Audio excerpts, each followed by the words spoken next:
Hi friends, ఎలా ఉన్నారు? బాగున్నారా? ఇక్కడ చూస్తున్నారా ఫ్రెండ్స్, వీడు మా చిన్నాన్న కొడుకు.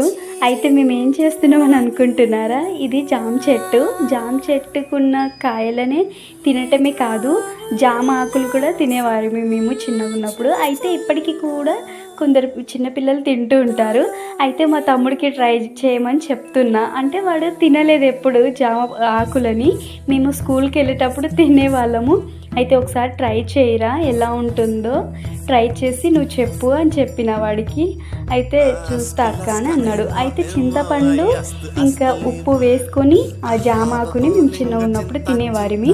అయితే ఒకసారి నువ్వు ట్రై చేయి, ఎలా ఉందో చెప్పు అని అడిగితే ఎలా ఉందిరా అంటే పుల్లగా ఉంది అంటున్నాడు వాడు.